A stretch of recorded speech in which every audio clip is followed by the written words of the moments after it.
काफी समय से पहले बार आ रहा हूँ। आप लोग दर्शन से बड़ी खुशी की बात है। समझिए वास्तव में है क्या, वो तत्व को खोजना है। वास्तव में है क्या, वो तत्व क्या चीज है? आप ही आप है, दूसरा कोई वस्तु नहीं हो सकता है। ईश्वर स्वरूप उदाहरण कहते हैं, सब में परमात्मा का निवास है।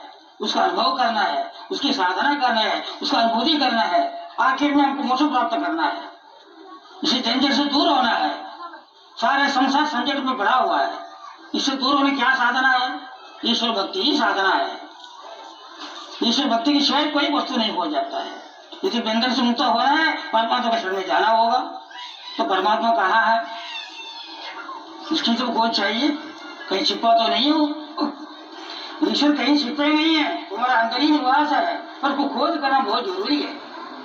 ना तो पुरुष है, ना कोई स्त्री है, न मस्जिद में है, न मंदिर में है। तो कहा है कि शरीर के अंदर ही विराजमान है, तुम्हारा खजाना तुम्हारे अंदर ही है।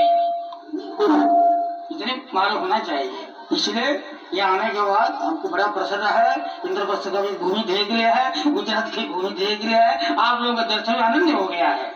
इसलिए आनंद ही आनंद है। आनंद की सिवाय कोई वस्तु आए नहीं। वो आनंद ही ब्रह्मानंद है। आनंद कहाँ पर मिला है?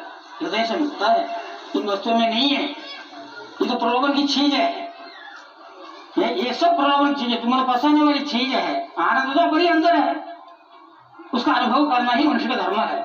मनुष्य का धर्म क्या है? धर्म को कोई नहीं जानता है। श्रेयान स्वधर्म विगुणा कहते हैं, अपना स्वधर्म ही सबसे बड़ा श्रेष्ठ है।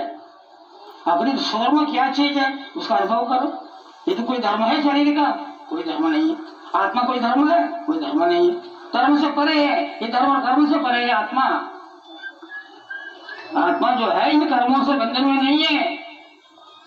आत्मा को खोजने वाले के लिए कोई धर्म भी नहीं है, वो सर्वधर्म हो जाता है। ईश्वर को भी मोह होना चाहिए ना, वस्तु पर कोई मोह नहीं करना चाहिए। वस्तु पर मोह हो जाता है, वो फंस जाता है। फंसने के कारण ही वही है। फंसने के कारण क्या है? इन वस्तुओं में आपको मोह है। मोह त्याग कब होगा? तो उसकी प्राप्ति होगा। जब उसको प्राप्ति नहीं, मोह त्याग नहीं सकता है, सब अपना ही है। इसी मोह को त्यागना सबसे श्रेष्ठ हो जाता है। साधना भी वही है, वास्तव में तत्व वही है। तत्व वस्तु क्या है? वो परमात्मा को जाना किसी ने, देखा किसी ने, पाया किसी ने? सब कुछ परमात्मा है, इतना सभी जानता है। सब कुछ परमात्मा, ये तो सारा कोई जानता है, लेकिन परमात्मा कहाँ छुपा हुआ है? इसका खोज है, पूरी पुरुषार्थ है, पूरी भागवत धर्म है। अपने को जानो और आगे बढ़ो। सियावर राम